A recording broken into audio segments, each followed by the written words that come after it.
En este capítulo vamos a hablar acerca de esas aplicaciones que nos han desvelado más de alguna vez.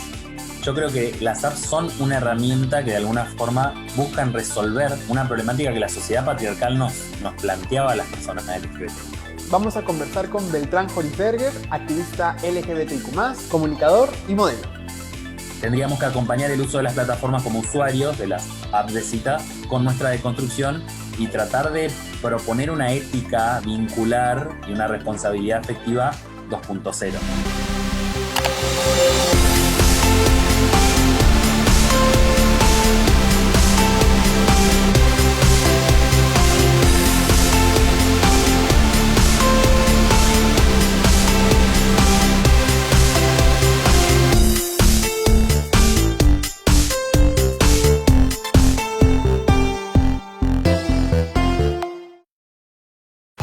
Hola, soy Josué Parodi.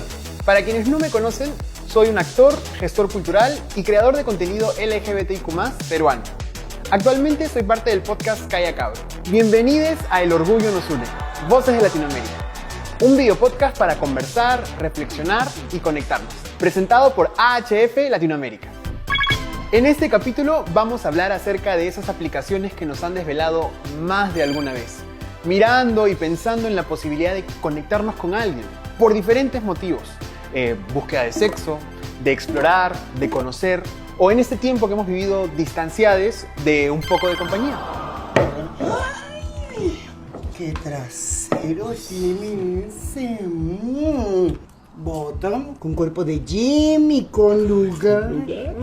¿Cómo nos han modelado estas apps al momento de pensar en conocer a alguien? ¿Qué es lo primero que miramos? Nada es al azar. Todas estas aplicaciones están constituidas por la gamificación. On Tinder, you only see what the algorithm chooses for you based on your score. And to motivate you to log into Tinder incessantly, it will occasionally display profiles with scores much higher than yours. Todo depende de esa primera foto, de la primera respuesta, de cuánto estamos conectados o cuánto finalmente concretamos. Pensamos en cómo nos puede afectar la percepción de otros sobre nuestro cuerpo, o cómo otros algunas veces se sienten en la libertad de opinar sobre nuestros cuerpos. I started to sort of like take on like, oh, is there something wrong with me? Like, is there something about myself that I should be ashamed of when I'm interacting with these guys? Like, it just sort of like opened my eyes to a hierarchy that I wasn't sort of participating in before.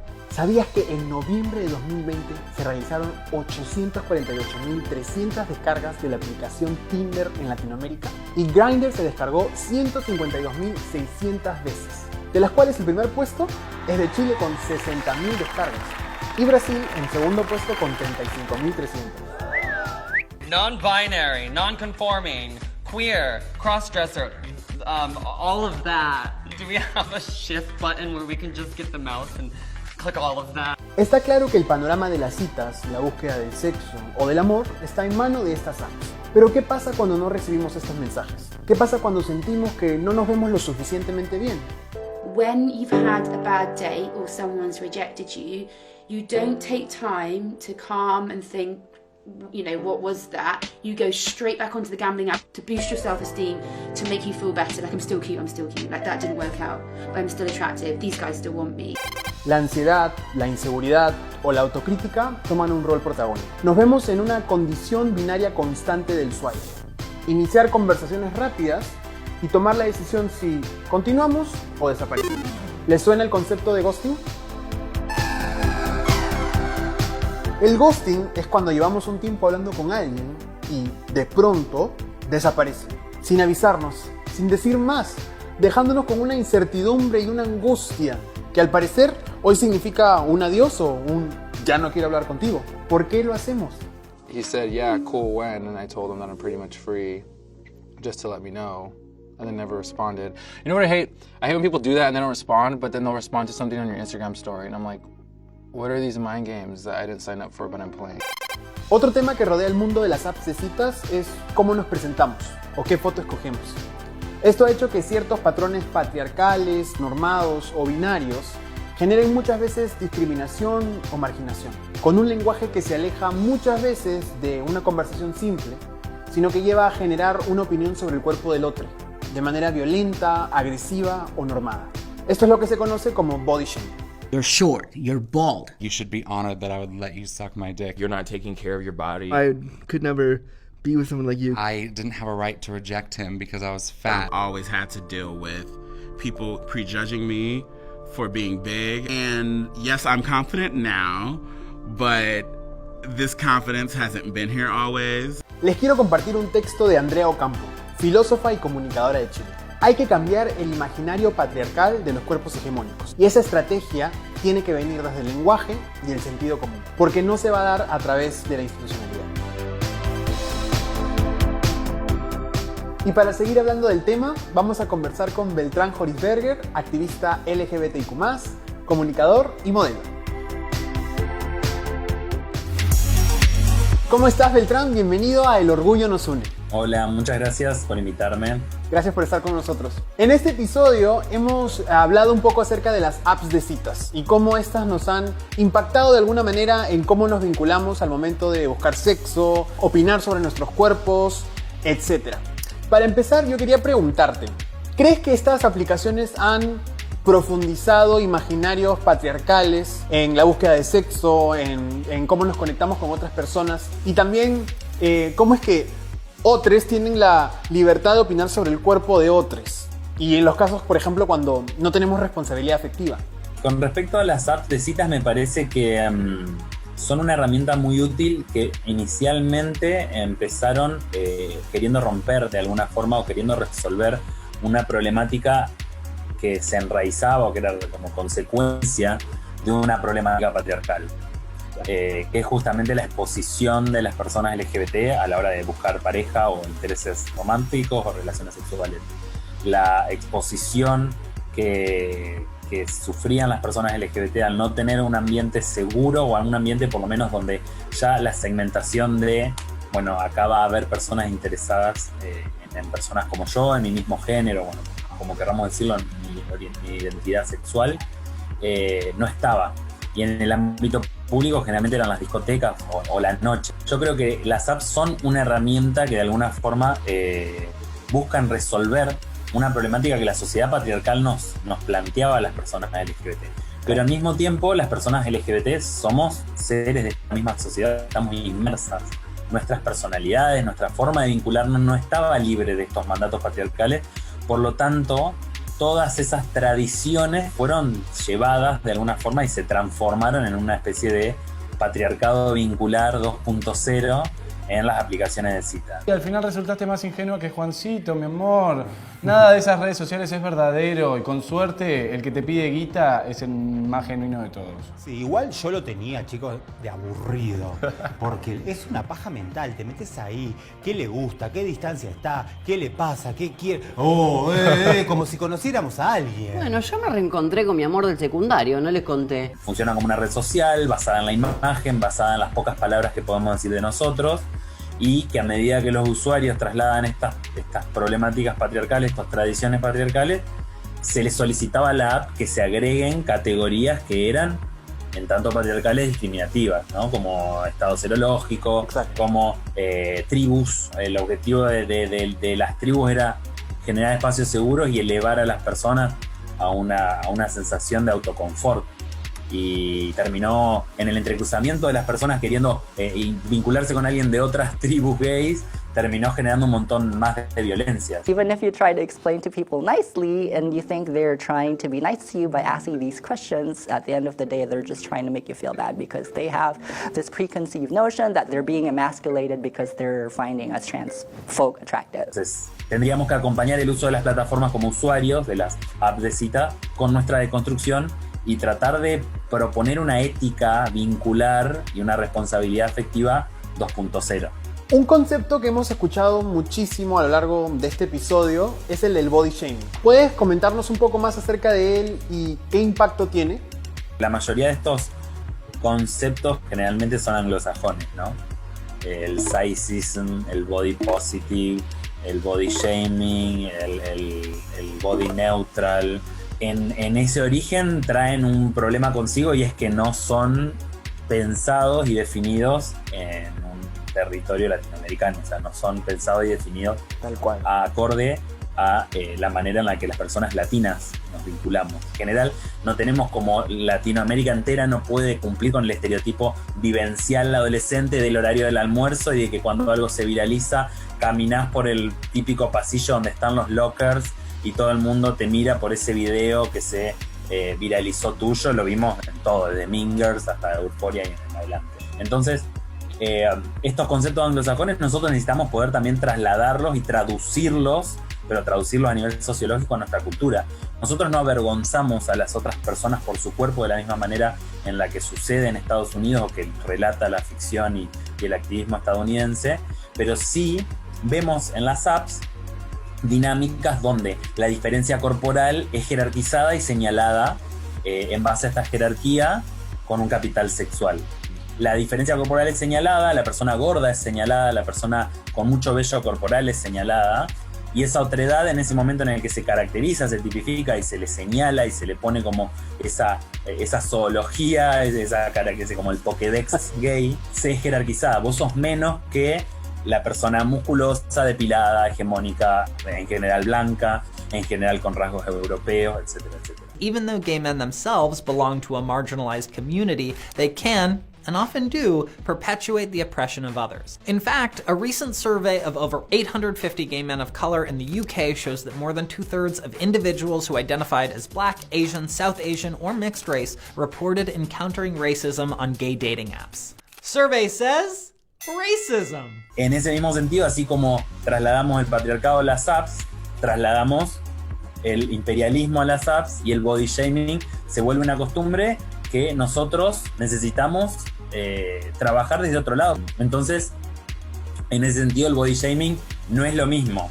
Pero la persona gorda, la persona que no es hegemónica, que no está marcada, qué sé yo, suele ser puesta en toda esta lista de aversiones, como cuando uno declara en un hotel qué es lo que no puede comer porque es alérgico. O sea, si yo hago un compendio y veo 100 perfiles y 90 dicen no gordos, entiendo de que para el 90% del usuario de la app, una persona gorda es de bajo capital erótico, ¿no? De bajo capital sexual. No puede circular en el mercado de los afectos con comodidad porque su cuerpo no es deseado. Entonces se genera como una especie de círculo vicioso porque el cuerpo que no desea ser, de que no es deseado, se incentiva a que no sea deseado, ¿no? Uy, qué vergüenza salir con un gordo.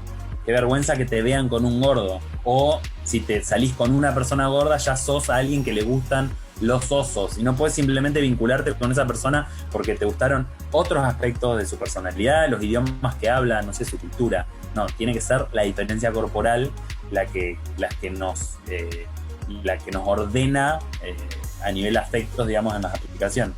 The problem with these apps is that they focus only on one aspect, which is how we look. And it's not only that, it's how we look in a photo. When we're seeking validation of ourselves, we're not really seeking validation of how we look. We're seeking validation of something much deeper. Are we lovable? Y con toda esta situación, ¿cómo podemos nosotros autocuidarnos en espacios así tan tóxicos, diría yo, o que nos vulneran de alguna manera? Porque siempre estamos persiguiendo esta ansiedad de ser gustade, ¿no? Estas ganas de alcanzar un cuerpo hegemónico o de tener conversaciones que ya necesitan ser interesantes. Es una presión que viene de todas partes. De nuevo, volviendo a lo del capital erótico, si yo constantemente bombardeo a las personas en redes sociales, en medios masivos de comunicación, en publicidad, en todas las industrias basadas en la imagen, Hollywood, el cine, las series, Netflix, que hay un cuerpo que está en la cima de la pirámide del mercado sexual, no podría jamás ponerme en el pedestal moral de juzgar a alguien por querer hacer lo que sea para alcanzar ese cuerpo. Mi activismo no es para que la gente se sienta mal porque no le quedó otra que hacerse una bariátrica. Mi activismo es para que la gente no llegue al punto de creer necesaria una intervención tan invasiva y que afecta tan negativamente la calidad de vida, dicho por muchísimas personas operadas bariátricas, para ser deseado. ¿Cómo nosotros podemos proponer este cuidado, este autocuidado? Y para mí la mejor forma siempre va a ser el activismo colectivo. O sea, la salida siempre va a ser colectiva. Entonces, si necesitamos empezar a cuidarnos entre nosotros, lo primero que necesito empezar a hacer es ejercitar la empatía con la persona que tengo al lado y poder transmitirle de la mejor manera que puedo las herramientas que a mí me permitieron desarrollar una mejor calidad de autoestima. Porque realmente entramos en las aplicaciones y sentimos que somos un producto en una góndola y que sentís que si sos gordo sos ese producto que está en la esquina, esa lata abollada que nadie se lleva. Las aplicaciones de cita tendrían que estar ahí para ayudarnos a generar vínculos, no hacernos sentir la obligación de que si no genero determinada cantidad de vínculos por día, determinada cantidad de citas, determinada cantidad de ligues por día, no valgo, ¿no? El valor es intrínseco y por eso digo autoestima, es la forma en la que el valor que uno le da a uno mismo por la cantidad de cosas que nos hacen existir, no solamente cuán bello hegemónicamente es nuestro cuerpo. Por último, Beltrán, ¿qué mensaje le podrías dar a la comunidad LGBTIQ+, que opta por estar en estas aplicaciones? No me siento en lugar de bajar línea, como decimos acá, pero sí recomiendo fuertemente ejercitar la empatía y ejercitar la coherencia, y una empatía regresiva, retroactiva, una empatía en la que yo realmente, antes de hacerle al otro lo que no me gusta que me hagan a mí, lo pienso 2, 3 o 4 veces. Porque si entro en esa vorágine de decir, bueno, las reglas en Grindr son así, ¿no? Como que Grindr es como una especie de universo paralelo, donde las reglas son otras, realmente lo único que hago es replicar las violencias de las que yo también fui víctima. Endodiscriminación es cuando un grupo se señala como grupo y se empieza a autoatacar. Entonces, y pasa mucho entre las letras de nuestro colectivo. Los gays atacando a las trans atacando a los osos cerrándole las puertas de los antros a las chicas trans o a los chicos trans. Entonces, estos mensajes que construimos dividen y van rompiendo pues los territorios ganados de derechos humanos o de percepciones. Hace poco una activista gorda me dijo, no hay peor cosa que un ex gordo, ¿no? Yo no estoy de acuerdo con que no hay peor cosa que eso, pero sí hay muchísimas personas que de alguna forma, a nivel autoestima o a nivel intervenciones corporales, lograron, ¿sí?, acercarse a esa hegemonía y ahora miran al resto desde ese mismo pedestal y ejercen las mismas violencias de las que ellos fueron víctimas, ¿no? Si podemos colectivizar la afectividad, porque lo que nos hace queer para mí, y esto lo dice un amigo mío que es filósofo, que se llama Leyendo con Pepe en Instagram, lo que nos hace personas queers a nosotros son los vínculos que formamos, ¿no? Los parentescos que formamos. La orientación sexual es una foto en el tiempo, nuestra sexualidad y nuestro género es fluido. Lo que nos hace queer es no ser ese alter, ese universal hegemónico de la heterosexualidad que oprime, que le dice al otro lo que tiene que ser y las cosas que debe ser y la forma en la que debe vincularse. Entonces, si vinimos a traer unas nuevas afectividades al mundo y nuevos parentescos, sostengamos esa colectividad.